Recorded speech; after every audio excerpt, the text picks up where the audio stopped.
کچھ لوگ یہ کہتے ہیں کہ قرآن پاک میں کہاں قبر کے بارے میں لکھا ہوا ہے، یا برزخ میں کچھ سزا ہوتی ہے یا جزا ہوتی ہے، یہ کہاں لکھا ہوا ہے؟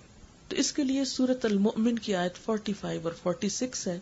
آل فرعون کے بارے میں اللہ تعالیٰ فرماتے ہیں وحاق بآل فرعون سوء العذاب، اور آ گھیرا آل فرعون کو بدترین عذاب نے، النار آگ، یوردون علیہا غدوا وعشیا، جس پر وہ صبح و شام پیش کیے جاتے ہیں، ویوم تقوم الساعہ، اور جس دن قیامت قائم ہوگی تو اس وقت کہا جائے گا ادخلوا آل فرعون اشد العذاب، آل فرعون کو آج سخت عذاب میں داخل کرو.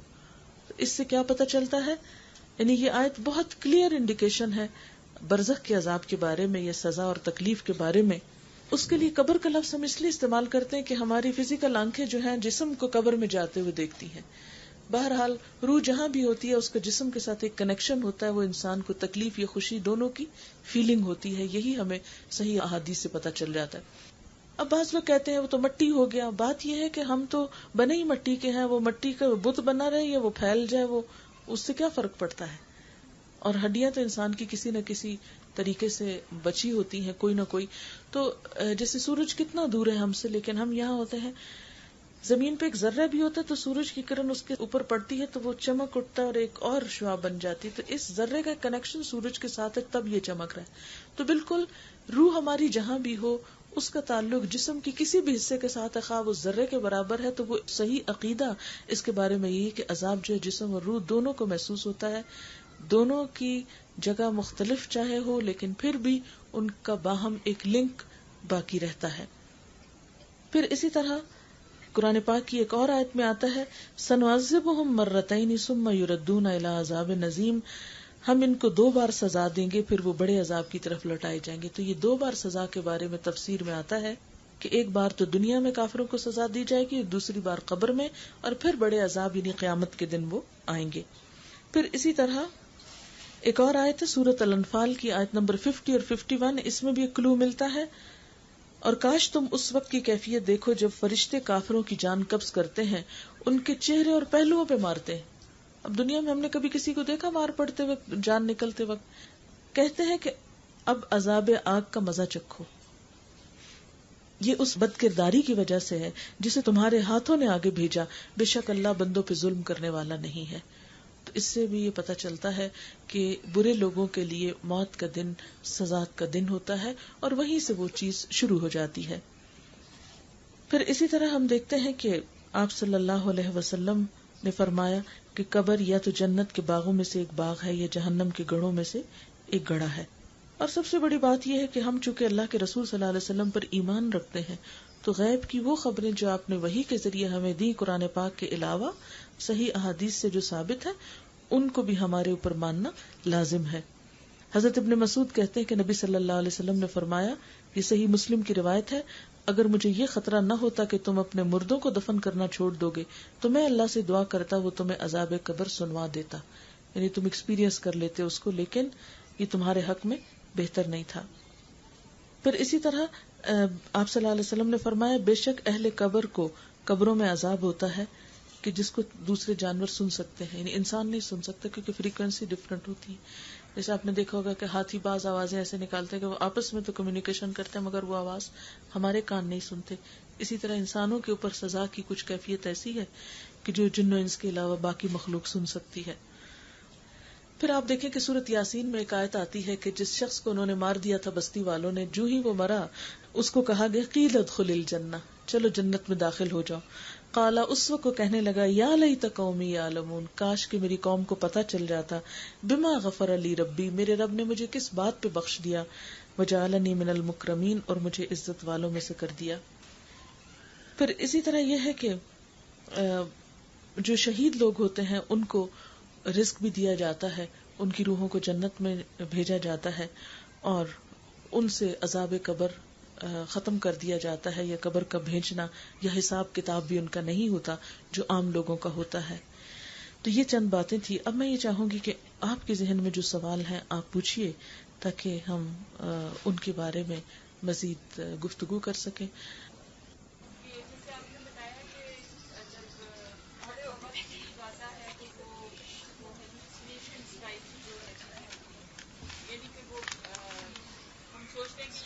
باتیں کر رہے ہیں یا کیا کر رہے ہیں یہ اس طرح سے. جیسے یہ کہ کچھ لوگ ہیں یہ بتاتے ہیں کہ رشتے دار جو ہیں جیسے ماں باپ یا اس طرح سے کچھ لوگ جی نظر آتے ہیں. ایسا ممکن ہے. اس کی وجہ یہ ہے کہ انسان کا، جیسے ابھی آپ نے پڑھا نا کہ وہ موت کی ایک بے ہوشی ہوتی ہے، تو اس میں دنیا سے رابطہ ختم ہو جاتا ہے اور ادھر سے رابطہ بحال ہو جاتا ہے دوسری طرف سے.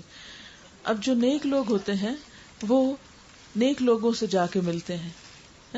اگر ماں باپ جیسے نیک ہو یا انہی کی طرح کے ہوں تو ہو سکتا ہے کہ جو ان کا ٹھکانہ ہو، جہاں ان کو جانا ہو. یہ فاصلے تو ہمیں لگتے ہیں نا کہ یہاں سے کتنا دور ہے اور وہ معلوم نہیں کہاں ہے، لیکن جب ان کا رابطہ وہاں بحال ہوتا ہے تو ہو سکتا ہے کہ وہ ان کو وہاں ہی دور سے دیکھ رہے ہوں اور ان سے کسی قسم کی کمیونیکیشن بھی ہو رہی ہو. لوگ باقاعدہ نام بھی لیتے ہیں اور جی ایسا ممکن ہے. دوسری بات یہ ہے جیسے کوما ہے جو اس میں مطلب ضروری نہیں کہ ہر کوما کے بعد جو ہے ڈیتھ ہو جائے. ضروری نہیں ہے. تو ہر کوما جو ہے جس کے بعد جو ہے ریکوری ہو جاتی ہے تو وہ اس اسٹیج کو ہم کیا کہیں گے؟ بے ہوشی کی اسٹیٹ ہوتی ہے وہ. جیسے کچھ لوگ کوما میں ویسے نہیں جاتے تو تھوڑی دیر کے لیے بے ہوش ہو جاتے ہیں پھر ہوش میں آ جاتے ہیں. نیند کی کیفیت ہوتی، وہ نیند ہے، نیند کی طرح کی ہے. یعنی جس کومے میں یا جس بے ہوشی میں ڈیتھ ہوتی ہے وہ بے ہوشی مختلف ہے اس بے ہوشی سے جو دنیا میں کسی بیماری کی وجہ سے ہوتی ہے.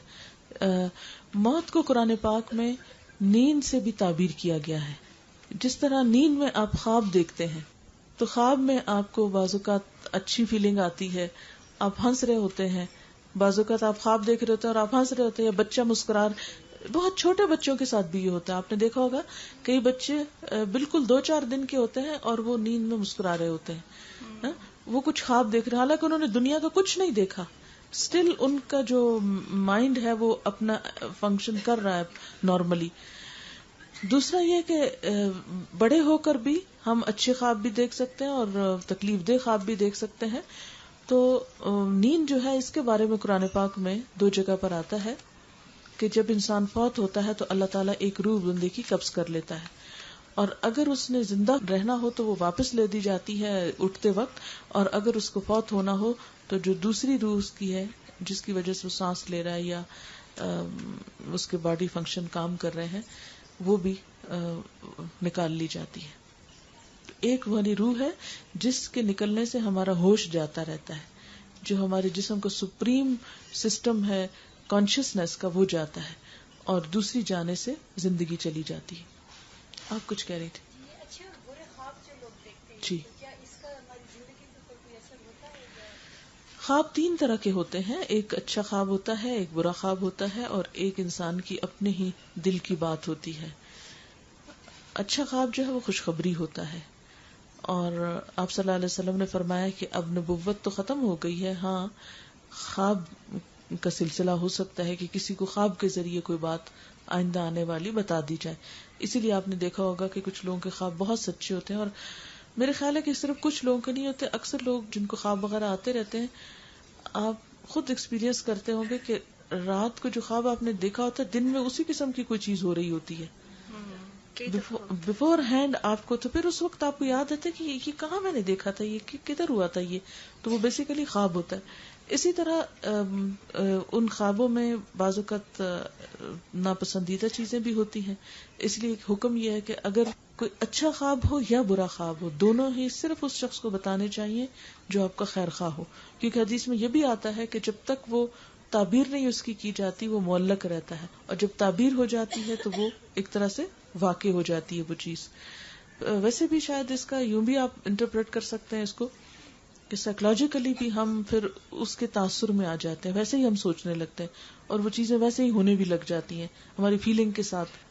ایک خواب وہ ہوتا ہے جو انسان کی اپنی خواہشات ہوتی ہیں جو پوری نہیں ہوتی حقیقی زندگی میں، تو وہ خوابوں میں ان کو مثلاً آپ کسی سے ملنا چاہتے ہیں، ویسے پاسبل نہیں ہے، مثلاً آپ کے بچے دور ہیں یا کوئی بھی، تو پھر آپ کی وہ خواہش حد سے بڑھ جاتی ہے تو وہ خواب کی شکل میں آپ کی ایک سیٹسفیکشن ہو جاتی ہے کچھ چیزوں کی.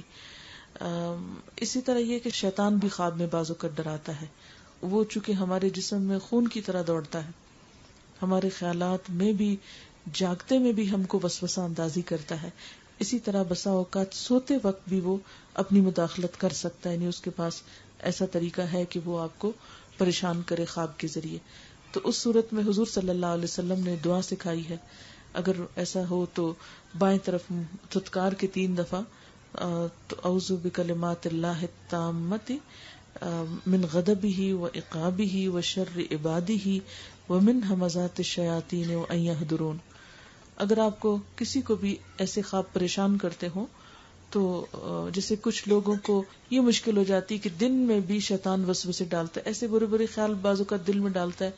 اور صحابہ کرام کو بھی یہ پریشانی ہوئی تھی اور انہوں نے کہا ہے اللہ کے رسول صلی اللہ علیہ وسلم بعض اوقات ہم کو ایسے خیال آتے ہیں کہ ہمارا دل چاہتا ہے کہ ہم جل کے کوئلہ ہو جائیں، لیکن ایسی بات نہ ہماری ذہن میں آیا کر، لیکن ہمارا اختیار نہیں، وہ ذہن میں آ جاتی ہے. بعض اوقات اللہ کے بارے میں نعوذ باللہ شک یا کوئی اور چیزوں کے بارے میں، تو ہم کیا کریں؟ آپ نے فرمایا تلک صریح الایمان، یہ ایمان کی علامت ہے، کیونکہ شیطان وہیں پر آتا ہے جہاں اس کو ہوتا ہے کہ یہ شخص جو ہے اس کے اندر ایمان ہے اور اس کو بہکانا ہے. تو ایسے موقع پر پریشان نہیں ہونا چاہیے، بس اللہ تعالیٰ کی پناہ اور دعا کرتے رہنا چاہیے. تو پھر وہ جب جیسے عام روزمرہ زندگی میں کرتا ہے اسی طرح خواب میں بھی بس اوقات ڈراتا ہے. ہماری ایک بہن نے سوال کیا ہے کہ کیا قبر میں نبی اکرم صلی اللہ علیہ وسلم دکھائے جائیں گے ہمیں؟ جی ہاں، ان کی شبیہ دکھائی جائے گی، اور جو کچھ ہم نے دنیا میں ان کے بارے میں سن یا پڑھ یا جان رکھا ہوگا اسی کے مطابق ہم پہچانیں گے ان کو.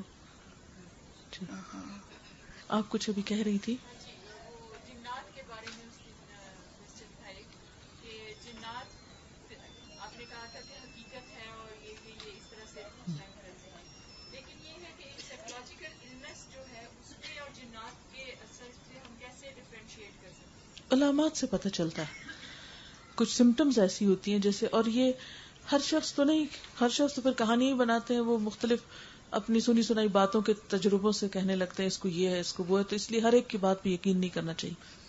اس میں یہ ہے کہ جو علم والے لوگ ہیں، چاہے وہ سائیکیٹرسٹ ہیں، وہ نفسیاتی بیماریوں کو پہچان سکتے ہیں، اور جنات کے جو اثرات ہیں وہ دین کا علم جاننے والوں کو پہچان ہوتی ہے. جو بھی قرآن اور سنت میں ان کے بارے میں چیزیں آئی ہیں ان کو جان کر آپ کو پتہ چل جاتا ہے کہ یہ شخص جو ہے اس کو نفسیاتی بیماری کتنی، اور بعضوں کا دونوں مل جل جاتی ہیں، کچھ لوگوں پہ وہ اثر بھی ہوتا ہے اور وہ بھی ہوتا ہے. ایک اور سوال ہے کہ اکارڈنگ ٹو حدیث the mother of an innocent child who dies in childhood goes to Jannat. Does this mean that she is not accountable for her bad deeds? یہ تو مطلب نہیں ہے کسی بھی چیز کا، مطلب یہ ہے کہ اس کو ایک پلس پوائنٹ مل جاتا ہے جنت میں جانے کے لیے. اس کا یہ مطلب نہیں ہے کہ کوئی شخص بھی اس بنیاد پر برے کام شروع کر دے کہ مجھے تو سرٹیفکیٹ مل چکا ہے. صحابہ کرام میں سے جن لوگوں کو دنیا میں جنت کی خوشخبری دی گئی انہوں نے بھی کبھی یہ نہیں سمجھا کہ اب چونکہ ہمیں جنت کی خوشخبری مل گئی تو اب ہم جو بھی چاہے ہم برے کام کرتے رہے پھر بھی ہم جنت میں جائیں گے. خوشخبری کا مطلب یہ ہے کہ باقی اللہ تعالیٰ کا جو نظام ہے وہ تو اپنی جگہ ہے، یہ آپ کا ایک پلس پوائنٹ ہے، آپ کو ایک اس کا فائدہ ہے، بونس ہے آپ کے لیے. جب انسان فوت ہو جاتا ہے تو کئی لوگ یہ سوچتے ہیں کہ ان کی روحیں واپس آتی ہیں ہر جمعرات کو اور ان کے پسندیدہ کھانے پکائے جاتے ہیں اور پھر وہ دے دیے جاتے ہیں، پھر اس طرح 30 کا ختم اور پھر 10 کا ختم پھر 40 کا ختم. آپ اس پہ کچھ روشنی ڈالیے پلیز. جی، جیسا کہ میں نے پہلے عرض کیا کہ جب انسان فوت ہو جاتا ہے تو اس کا تعلق دنیا سے ختم ہو جاتا ہے. شہید بھی جو ہوتا ہے اس کا تعلق جنت سے اور ان باغوں سے اور ان نعمتوں سے ہوتا ہے. لیکن یہ کہنا، آپ کو معلوم ہے کہ جب جنگ احد میں 70 صحابہ شہید ہوئے تھے تو جابر کے والد بھی اس میں شہید ہوئے تھے، تو اس میں جب شہادت ہوئی تو کچھ شہیدوں نے تمنا کی کہ اللہ تعالیٰ ہم چاہتے ہیں کہ ہماری یہ جو زندگی ہے اور ہمارا جو یہ سارا کچھ سلسلہ ہے ہمارے گھر والوں کو کسی طرح پتہ چلے، کہ ہم انہیں بتا سکیں کہ ہم کتنے اچھے حال میں آگے. یہ قدرتی بات ہے کہ آپ کو اگر کوئی خوشی ملے تو آپ فوراً فون کرتے ہیں اپنے پیرنٹس کو یا بچوں کو یا جو پسندیدہ لوگ ہوتے ہیں. تو وہاں پہنچ کر اسی طرح جیسے سورت یاسین کی میں نے آیت کوٹ کی کہ وہ شخص جو ایمان لے آیا تھا پوری قوم میں سے اور اس نے اپنے ایمان کا اعلان کیا تو قوم نے اس کا سر اڑا دیا. اسے کہا گیا قیل ادخل الجنہ، جنت میں جا کے کہتا ہے قال یا لیت قومی یعلم، کاش میری قوم کو پتہ چل جائے بما غفر لی ربی، کہ میرے رب نے مجھے کس طرح بخش دیا اور مجھے عزت دی ہے. تو وہ بھی تمنا کرتا ہے, شہید بھی تمنا کرتے کاش ہمارے گھر والوں کو پتا چلے. اس پر یہ آیتیں نازل ہوئی تھی کہ وَلَا تَقُولُوا لِمَن يُقْتَلُ فِي سَبِيلِ اللَّهِ أَمْوَاتٌ بَلْ أَحْيَاءٌ, اور وہ ساری شہیدوں کے بارے میں جو خوشخبری کی آیتیں ہیں یہ اس وقت نازل ہوئی تھی, اور ان جنرل بتا دیا گیا کہ جو اللہ کی راہ میں مارے جائیں گے ان کا حال بہت اچھا ہوگا. ٹھیک, لیکن یہ کہ وہ خود دنیا میں آتے ہیں اور ہمارے حال دیکھتے ہیں اور پھر وہ اپنی پسندیدہ چیزیں مانگتے ہیں, یہ سب چیزیں جو ہیں یہ اس کی کوئی دلیل نہیں ہے اس کے پیچھے. نہ تو قرآن پاک کی کوئی آیت ہمیں بتاتی ہے اس کا, نہ کسی حدیث صحیح سے ہمیں اس طرح کی کوئی بات پتہ چلتی ہے. یہ عموماً اس طرح کے جو کانسیپٹس ہیں ہم نے دوسری قوموں سے لیے ہیں.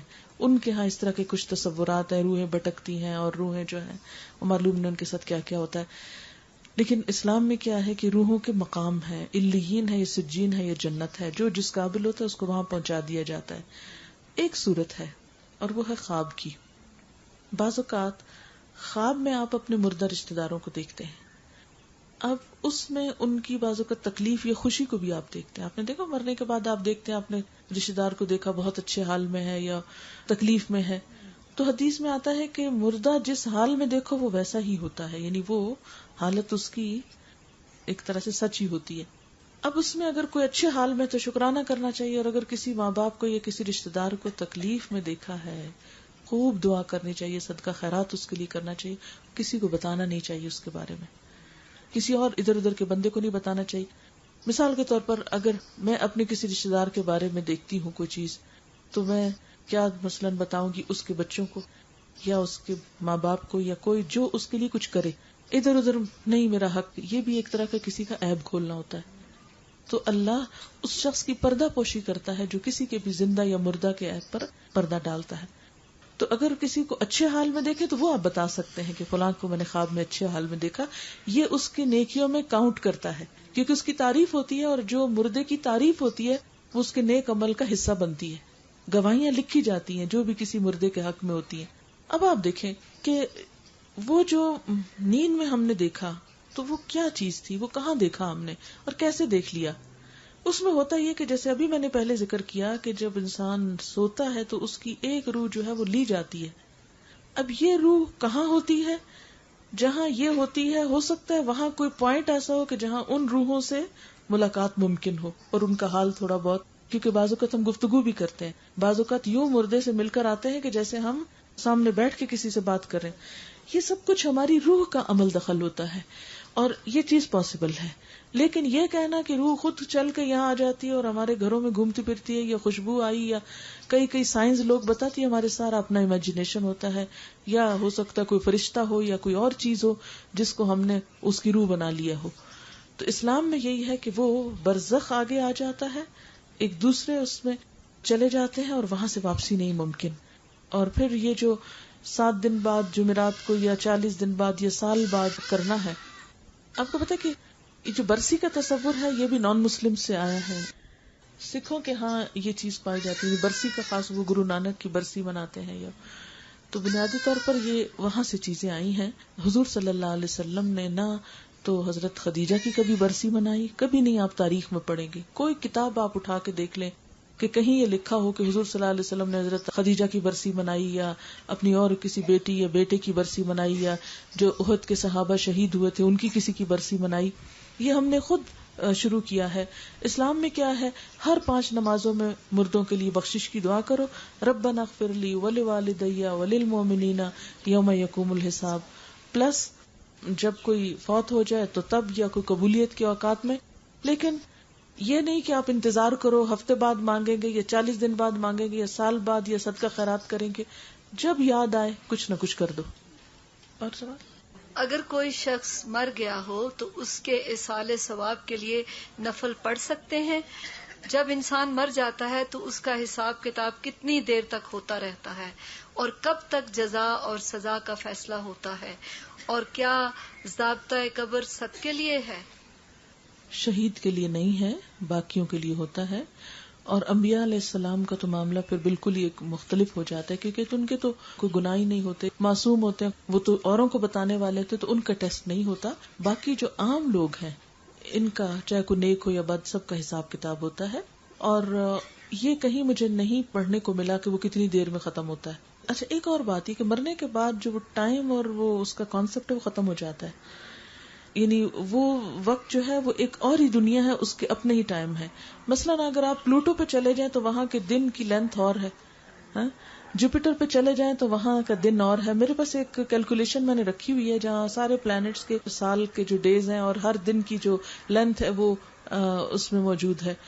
تو اسی طرح آخرت اس میں گھنٹوں منٹوں کا حساب ہمارے والا نہیں ہوتا, اس لیے کہیں یہ بتایا نہیں گیا, بتانے کا فائدہ بھی نہیں تھا. بہرحال اللہ ہی بہتر جانتا ہے کہ کتنی دیر لگتی, کیونکہ ایک روایت میں پڑھا تھا میں نے کہ کسی شخص نے خواب میں بتایا تھا کہ آج حساب دے کے فارغ ہوا ہوں, یعنی کافی دن اس کے مرنے کو گزر چکے تھے.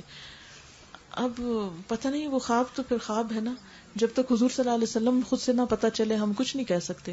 اینی ہاؤ دوسری بات یہ ہے کہ اس امتحان کے سٹیپس ہیں. ایک لیول 1 کا امتحان ہے جو قبر میں ہوتا ہے, اور لیول 2 ہے جو قیامت کے دن ہوگا. لیول 1 کے بعد بھی وہ ایک پہلے کلاسیفیکیشن ہو جاتی ہے کہ کون کس قابل ہے. جیسے آپ دیکھیں کہ ایک شخص آرمی میں جاتا ہے, کتنے ٹیسٹ سے گزرتا ہے نا. پہلے ٹیسٹ میں کچھ لوگ چھانٹ دیے جاتے ہیں, پھر اگلے میں کچھ اور چھنٹ جاتے, پھر اگلے. تو آخرت کے لیے 2 ہیں بڑے ٹیسٹ, ایک مرنے کے بعد یعنی قبر میں, اور ایک پھر آخرت میں. تو جو مرنے کے فوراً بعد ہوتا ہے اس میں بھی ایک طرح سے الگ کر لیا جاتا ہے کہ کون اب اس انتظار کے وقت میں اچھی جگہ رکھا جائے گا. مثلا آپ یوں سمجھیں کہ اگر آپ کے پاس فرسٹ کلاس کا ٹکٹ ہو تو آپ ٹرانزٹ میں ہوتے ہوئے کہاں بیٹھتے ہیں؟ وی آئی پی روم میں بیٹھتے ہیں, یا وہ جو فرسٹ کلاس کا جو ہوتا ہے وہاں بیٹھتے ہیں؟ اور جن کے پاس اکانومی کا ہوتا ہے وہ ادھر ادھر گھوم پھر کے وقت گزار لیتے ہیں, یا کہیں پر نیچے بیٹھ کے. اب یہ ہے کہ بالکل اسی طرح مرنے کے بعد بھی کچھ لوگوں کے ساتھ وی آئی پی ٹریٹمنٹ ہوتا ہے ان کے اچھے اعمال کی وجہ سے, اور کچھ لوگ درمیانے درجے کے ہوتے ہیں, اور کچھ لوگ مجرم ہوتے ہیں, ان کو حوالات میں ہی بند کیا جاتا ہے. اگر کوئی بغیر ٹکٹ کے یا جعلی ٹکٹ پہ سفر کر رہا ہو تو اس کو پھر جیل میں ہی لے جائیں گے. تو یہ بالکل انٹرم پیریڈ ہے, انتظار گاہ ہے, ویٹنگ روم ہے اگلی دنیا کے کھلنے تک کے لیے. اس میں ہر شخص اسی جگہ رکھا جاتا ہے جس طرح کہ وہ عمل کر کے دنیا سے رخصت ہوتا ہے. اور پھر جب عذاب سارا قبر میں ہی ہوگا تو پھر قیامت کے دن دوبارہ سے حساب کتاب کیوں ہوگا؟ یہ تو کہیں نہیں لکھا ہوا کہ سارا وہیں ہو جائے گا. یہ لکھا ہوا ہے, یہ سورت المؤمن کی آیت 44 اور 45 جس میں نے آل فرعون کا ریفرنس دیا ہے, اس میں کہا گیا کہ آگ پر صبح و شام پیش کیے جاتے. اور معراج کی جو حدیث ہے اس میں بھی ہمیں پتہ چلتا ہے کہ آپ صلی اللہ علیہ وسلم جب وہاں پر تھے تو دیکھا کہ ایک قوم جو ہے وہ جہنم کی طرف لے جائی جا رہی ہے. تو آپ کو بتایا گیا کہ یہ آل فرعون ہے جو صبح شام آگ پہ پیش کی جاتی, کیونکہ قرآن میں اس کی باقاعدہ آیت ہے.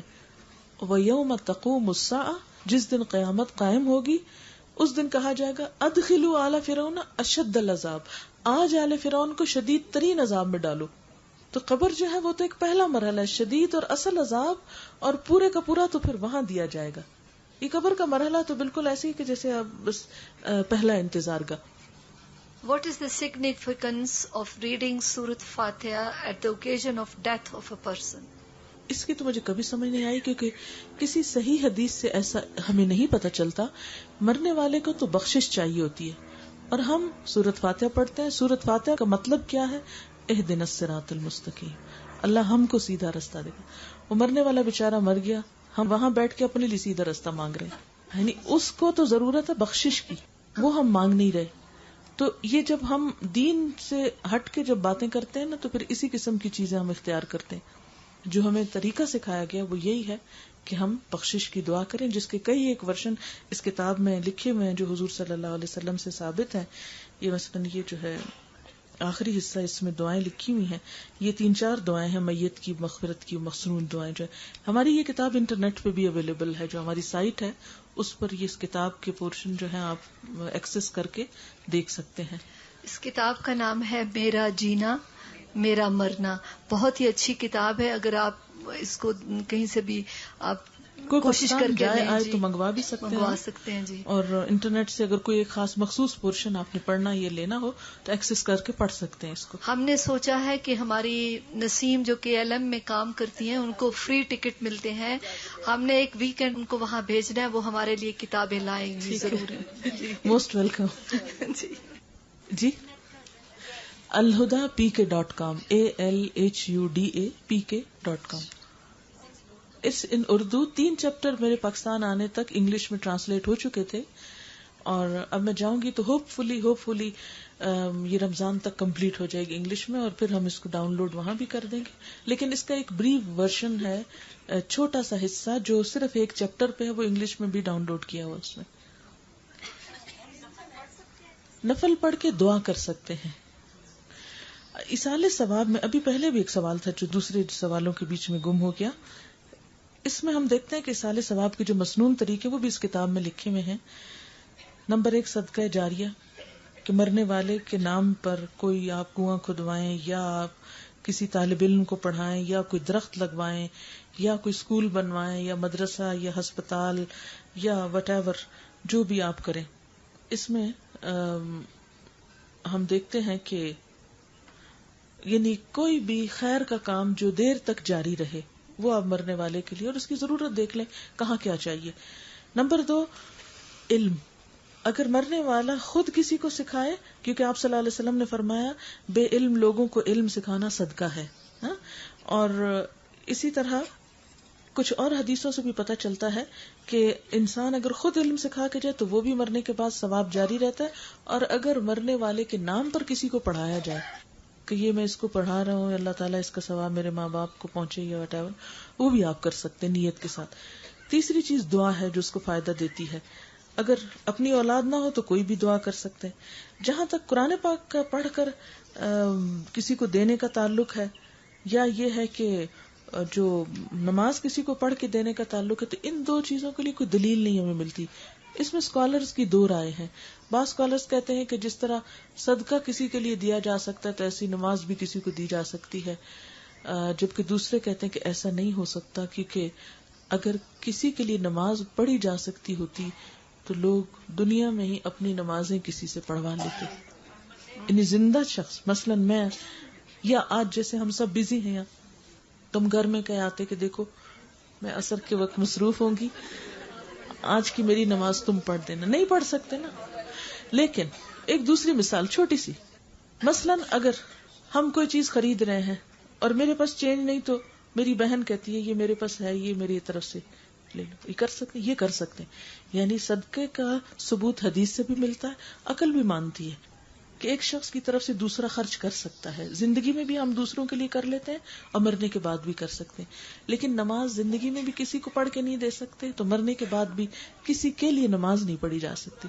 اسی طرح قرآن پاک بھی جو ہے اس کے بارے میں بھی یہی اوپینین ہے جو نماز کے بارے میں ہے. باقی حج کے بارے میں ہے کہ حج آپ کسی کی طرف سے کر سکتے، کیونکہ اس کا ہم دلیل کہاں سے دیکھیں گے؟ حضور صلی اللہ علیہ وسلم کی سنت سے. جیسے قرآن پاک اگر مثلا میں آج صبح اٹھی ہوں اور مجھے ٹائم نہیں تو میں یہ نہیں کہہ سکتی کہ آج میں نے نہیں قرآن پڑھا تو میرے لیے جلدی سے پڑھو، یہ نہیں ہو سکتا. بہرحال یہ ہوتا ہے کہ اولاد جو قرآن پڑھتی ہے اپنے ماں باپ کے پیچھے تو اولاد جتنی نیکیاں کرتی، یا طالب علم جیسے اگر میرے کوئی شاگرد ہے تو میں اسے نہ بھی کہوں، نہ وصیت کروں، نہ اسے کہوں، وہ خود بخود جو پڑھتا رہے گا جب تک وہ زندہ ہے تو اس کا ثواب مجھے ملے گا، چاہے وہ دن میں پڑھے رات میں پڑھے، چونکہ میں نے اسے سکھایا تو میرے سکھانے پر میری اس میں کوشش شامل ہو گئی نا، تو وہ اس وجہ سے اس کا ثواب ملے گا. تو ماں باپ کے لیے اولاد کا کیا، استاد کے لیے شاگردوں کا کیا، یہ فائدہ دیتا ہے قرآن پڑھنا. یہ تھوڑا سا فرق ہے. اچھا، اب رہ گئی تیسری چیز حج. تو حضور صلی اللہ علیہ وسلم جب حج پہ جا رہے تھے تو ایک شخص نے اپنے بھائی کی طرف سے نیت کی، لبیک ان شبرما. آپ نے فرمایا شبرما کون ہے؟ کہا میرا بھائی ہے، اس کی طرف سے حج کر رہا ہوں. آپ نے فرمایا تم نے اپنا کیا؟ کہا ابھی نہیں کیا. کہا پہلے اپنا کرو پھر اس کا کرو. تو حج بدل ہو سکتا ہے دوسرے کی طرف سے. اسی طرح پھر اگر حج ہو سکتا ہے تو عمرہ بھی آپ کسی کی طرف سے کر سکتے ہیں کیونکہ اس کی دلیل موجود ہے. باقی چیزیں کیا ہیں؟ روزہ بھی آپ کسی کی طرف سے رکھ سکتے ہیں، اس کی بھی دلیل موجود ہے حدیث کے اندر. کس طرح کہ زندگی میں بھی ہوتا ہے نا، جو لوگ بیمار ہو جاتے ہیں تو وہ اپنی طرف سے روزوں کا کیا دیتے ہیں؟ وہ فدیہ دے دیتے ہیں. تو کسی دوسرے غریب کو دے سکتے ہیں تو وہ ان کے روزے کا ایک طرح سے کفارہ ہو جاتا ہے. اسی طرح میت کی طرف سے اگر کوئی فرض روزے رہ گئے ہوں تو اس کے وارث روزے رکھ کر اس کی مدد کر سکتے ہیں. حضرت عائشہ رضی اللہ تعالی عنہا سے روایت ہے رسول اللہ صلی اللہ علیہ وسلم نے فرمایا جو شخص فوت ہو جائے اور اس پر فرض روزے رکھنے باقی ہوں تو اس کا وارث روزے رکھے. یعنی ماں باپ کے اگر رہ گئے ہیں تو بچے روزہ رکھ کر ان کا پورا کر سکتے ہیں, اور اگر نہیں تو پھر کیا ہوگا, روزے کا فدیہ دے دیا جائے گا. باقی سب چیزوں کا کچھ نہ کچھ آلٹرنیٹ ہے, لیکن ایک چیز جس کا آلٹرنیٹ نہیں ملتا وہ نماز ہے, کیونکہ شاید اللہ تعالیٰ یہ چاہتے ہیں کہ کوئی تو کام ہو جو بندہ اپنے لیے خود بھی کرے. حضرت جابر فرماتے ہیں کہ نبی صلی اللہ علیہ وسلم نے عید کے دن 2 مینڈے ذبح کیے جو کہ سینگوں والے چتکبرے تھے. جب ان کو لٹایا تو انی وجہت وجہی للذی پڑھا, اور پھر اس کے بعد فرمایا کہ اللہ یہ قربانی جو تیرے ہی عطیہ تھی, یعنی تو نے مجھے چیزیں دی, تیری راہ میں قربان کر رہا ہوں, اسے محمد صلی اللہ علیہ وسلم اور ان کی امت کی طرف سے قبول فرما. تو اس سے کیا پتہ چلتا ہے کہ کسی کی طرف سے ہم قربانی کر سکتے ہیں, یعنی ان کے لیے ثواب ہو سکتا ہے. اور اسی طرح یہ ہے کہ صدقہ خیرات ہو سکتا ہے. پھر یہ کہ ماں باپ کے جو دوست ہیں, رشتہ دار ہیں, ان سے اچھا سلوک کرنا چاہیے, اس سے بھی ماں باپ کو ایک طرح سے خوشی پہنچتی. میں نے یہ پوچھنا تھا کہ عید الاضحیٰ جو ہے جو لوگ کرتے ہیں, بیویوں کے پاس اچھا خاصا پیسہ ہوتا ہے لیکن وہ شوہر ہی کرتے ہیں اور شوہروں کو کہتے ہیں کہ تم ہماری طرف سے بھی کرو, یا ایک ہی انف ہے, کسی کے پاس ہو تو اپنا اپنا کرنا چاہیے. اپنا بھی کر سکتے ہیں, اور اگر شوہر آپ کے اوپر عنایت کر رہے ہیں تو کیوں انکار کرتے ہیں, کرنے دیں. اگر بیوی صاحب حیثیت نہیں ہے تو شوہر جو کر رہا ہے وہ اپنے اور گھر والوں سب کی طرف سے کر دے, یعنی پورے گھر کی ریپرزینٹیشن. اگر کوئی مشکل ہے تو آپ دوبارہ سوال کر سکتے ہیں, اگر کوئی چیز کنفیوژن کا سبب ہے تو آپ اس کو پھر پوچھ سکتے ہیں. ان کا سوال یہ ہے کہ اگر گھر میں ایک قربانی کافی ہے یا ہر شخص الگ الگ کرے, تو یہ صاحب حیثیت پر ہے. اگر شوہر ہی کما رہا ہے اور وہی صاحب حیثیت ہے تو وہ اپنے اور گھر والوں سب کی طرف سے ایک کر دے, اور اگر بیوی کے پاس اپنا مال الگ ہے تو وہ اپنے مال میں سے الگ ایک طرح سے صدقہ کر لے. یہاں پر کیا ہوتا ہے کہ جب عید ہوتی ہے یا بقرعید ہوتی ہے تو لوگ بڑھ جاتے ہیں. آپ کو یاد ہے پاکستان میں بھی پہلے نہیں ہوتا, 2 عیدیں ہوتی ہیں. کیا علاج کرے ان کا؟ سعودی عرب میں دیکھ لیا چاند, آج وہاں پہ حج ہے, ہم آج کل عید کریں گے. اس میں یہ ہے, چلے میں ہلکا سا اس کا جواب دے دیتی ہوں کہ ہمیں اتنا خوبصورت دین دیا گیا جو آسان ہے, جس میں ہمیں مشقتیں نہیں. آج تو آپ کو ٹیلی فون سے پتہ چل رہا ہے, یہ ٹیلی ویژن سے پتہ چل رہا ہے کہ وہ جو چاند وہاں نظر آ گیا. 100 سال پیچھے آپ دیکھیں تو کیسے پتہ چلتا کہ وہاں آج عید ہو رہی, کل ہو رہی ہے. تو ہمیں یہ حکم دیا گیا کہ چاند دیکھ کر عید مناؤ, اور چاند دیکھ کر ہی روزہ رکھو, اور چاند دیکھ کر ہی روزہ ختم کرو. تو ہمیں اسی سمپل دین پر عمل کرنا چاہیے, اتنے جھگڑوں میں نہیں پڑنا چاہیے کہ کوئی پاکستان کے ساتھ مل جائے اور کوئی انڈیا کے ساتھ اور کوئی انگلینڈ کے ساتھ, اور کوئی کس طرح ہم اپنے آپ کو مشکلوں میں ڈال رہے ہیں, اور کیوں ہم جو یہاں رہ رہے ہیں وہ تو اکٹھے ہو جائیں. میرے خیال میں اب وقت ہوا جا رہا ہے کیونکہ کئی بہنیں جا رہی ہیں. یہ میں ایک آخری سوال پوچھوں گی, تو باقی کے سوال جو میرے پاس ہیں میں معذرت چاہتی ہوں کہ وقت نہیں ہے. جی انٹرنیٹ پہ انشاءاللہ تعالیٰ آپ کو مل جائیں گے, اگر آپ سوال ڈالیں تو آپ کو جواب مل جائے گا انشاءاللہ تعالیٰ. Please kindly elaborate on the right way of going and consoling a bereaved person, as the word afsos, bahut afsos hai, is improper, since we cannot regret Allah's subhanahu wa ta'ala's decision. That's right. Also here in Nairobi there is a trend of gathering for 3 days, almost like a party, to eat at the bereaved person's house. The dead person is forgotten entirely, and it's more like merry making. Please آپ اس پہ روشنی ڈالیں ذرا. اس کا جواب دے کے ہم دعا پڑھ لیتے ہیں. جی میں یہ سوچ کر آئی تھی کہ میں تعزیت کے آداب بتاؤں گی, لیکن افسوس کہ وہ موقع نہیں ملا. یہ کہنا کہ بہت افسوس ہے, یہ انہوں نے بالکل صحیح انٹرپریٹ کیا کہ اللہ کے فیصلے پر افسوس کا اظہار کرنا جو ہے یہ درست نہیں. ہاں یہ نیت ہو کہ جانے والے کے جانے پہ افسوس ہے تو وہ اور بات ہے, ٹھیک ہے. اچھا, لیکن یہ کہ بعض اوقات لوگ اللہ سے بڑا ناراض ہوتے ہیں کہ آپ نے یہ ہماری کیوں لے لی فلاں شخص کو. اس میں آپ دیکھیں کہ حضور صلی اللہ علیہ وسلم نے فرمایا کہ جو شخص کسی مسلمان بھائی کی مصیبت پر تعزیت کرتا اور تسلی دیتا ہے تو اللہ تعالیٰ اس کے بدلے میں قیامت کے دن اسے عزت اور کرامت کا لباس پہنائیں گے، یعنی بہت عزت ملے گی اس شخص کو جو کسی دکھی کے کام آتا ہے، اس وقت تسلی دیتا ہے۔ تعزیت کے وقت کیا کہنا چاہیے؟ یہ الفاظ بولنے کی بجائے کہ افسوس ہے، حوصلہ دینے والے الفاظ جو ہیں وہ بولنے چاہیے جس سے دوسروں کے لیے تسلی ہو۔ مثلا آپ صلی اللہ علیہ وسلم کیا لفظ بولتے تھے؟ ان للہ ما اخذ، ترجمہ پڑھتی ہوں، اللہ تعالیٰ جو بھی لیتا ہے یا دیتا ہے وہ اسی کا ہے، اور ہر چیز کا ایک وقت مقرر ہے، اس لیے صبر کرو اور اجر کے طلبگار رہو۔ ایک اور روایت میں آتا ہے، اللہ تمہیں اجر عظیم دے اور تمہاری بہت اچھی تسلی فرمائے اور تمہاری میت کو بخش دے۔ ٹھیک ہے، پھر اسی طرح یہ کہ بچوں کی دلجوئی کرنی چاہیے، ان کو سنبھالنا چاہیے، میت کے گھر کھانا بھجوانا چاہیے۔ پھر تعزیت کی مدت 3 دن مقرر کی، اس کے بعد سب کو اپنے گھروں میں واپس جانا چاہیے۔ پھر یہ ہے کہ میت کے گھر سے کھانا اور ان کا پکا ہوا کھانا جو ہے، اس کو صحابہ کرام ناپسند کرتے تھے اور اس کو نوحہ شمار کرتے تھے۔ نبی صلی اللہ علیہ وسلم نے خط کے ذریعے بھی تعزیت کی، اگر آپ جا نہیں سکتے تو you can write a letter, میں وہ پڑھ کے سنا دیتی ہوں۔ حضرت معاذ بن جبل کا بیٹا فوت ہو گیا تو آپ صلی اللہ علیہ وسلم نے ایک تعزیتی خط بھیجا، لکھا بسم اللہ الرحمن الرحیم، یہ خط اللہ کے رسول محمد صلی اللہ علیہ وسلم کی طرف سے معاذ بن جبل کے نام ہے، تم پر سلامتی ہو، میں اللہ کا شکر اور اس کی حمد اور تعریف کرتا ہوں جس کے سوا کوئی معبود نہیں، تم بھی اللہ کا شکر اور اس کی تعریف کرو۔ اما بعد، اللہ تعالیٰ تمہیں اجر عظیم دے، تمہیں صبر دے اور ہمیں اور تمہیں شکر کی توفیق بخشے، یعنی فوتگی پر بھی شکر والا رویہ۔ ہماری اپنی جانیں اور مال اور بال بچے یہ سب اللہ کی خوشگوار نعمتیں ہیں اور یہ ہمارے پاس اللہ کی رکھی ہوئی امانتیں ہیں۔ جب تک یہ تمہارے پاس رہیں مسرت اور خوشی تمہیں ملے اور ان کے چلے جانے کے بعد اللہ اجر عظیم سے نوازے۔ تمہارے لیے اللہ کی رحمت اور انعام اور ہدایت ہو اگر بشرطے کہ اجر آخرت کی نیت سے صبر کرو، یعنی دعا رحمت انعام اور ہدایت ہو اگر آخرت کی نیت سے، اجر کی نیت سے صبر کرو۔ پس تم صبر کرو اور دیکھو تمہاری بے قراری اور بے صبری تمہیں اجر سے محروم نہ کر دے، ورنہ پچھتاؤ گے، اور اس بات کا یقین کرو کہ بے صبری سے کوئی مرنے والا لوٹ کر نہیں آ سکتا، نہ غم دور ہو سکتا ہے، جو حادثہ واقع ہوا اسے تو ہونا ہی تھا، والسلام۔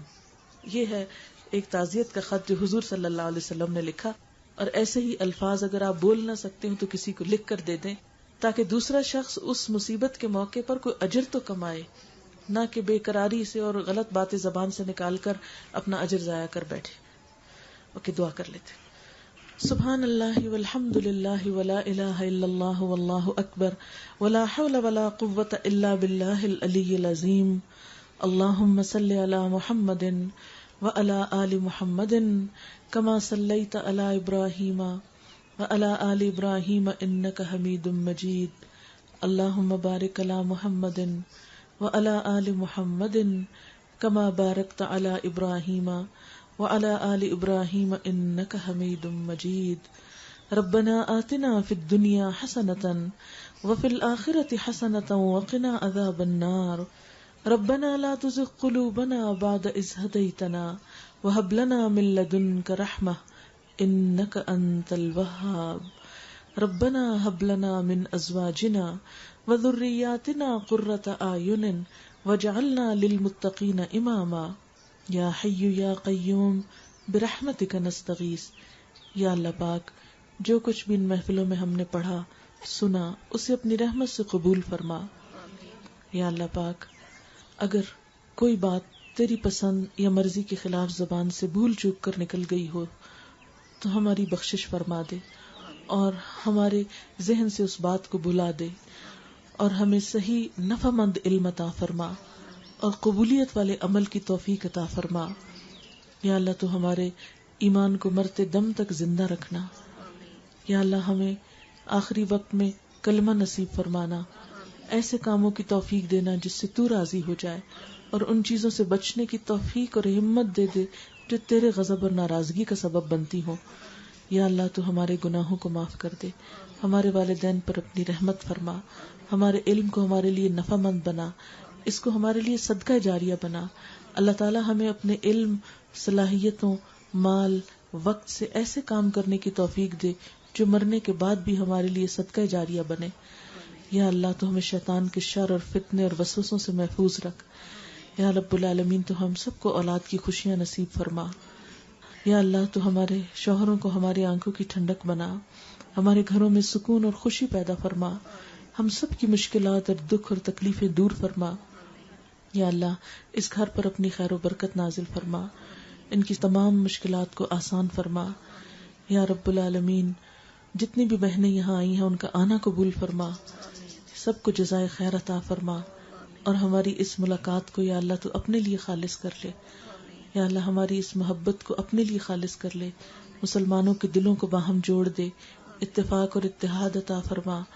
یا اللہ ہم سب کو اپنے پسند کے راستے پہ چلنے کی توفیق عطا فرما. یا اللہ ہمارے دلوں کو ہدایت کے لیے کھول دے. یا اللہ ہماری کنفیوژنز کو دور کر دے. یا رب العالمین تو ہماری آخرت کو بہترین بنا دے, قبر کے عذاب سے ہم کو محفوظ رکھنا, جنت الفردوس میں جگہ عطا فرمانا, اپنے صالح بندوں سے ملانا.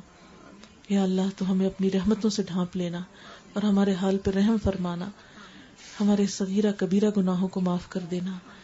یا اللہ جتنی بہنیں ہیں ان کے دلوں میں جو دعائیں ہیں, نیک تمنائیں ہیں, یا اللہ ان کو پورا فرما. جو کچھ بھی ہم نے ان دنوں میں سیکھا ہے ہمیں اس پر عمل کرنے والا بنا. ان محفلوں کو ہمارے حق میں حجت بنانا, ہمارے خلاف حجت نہ بنانا.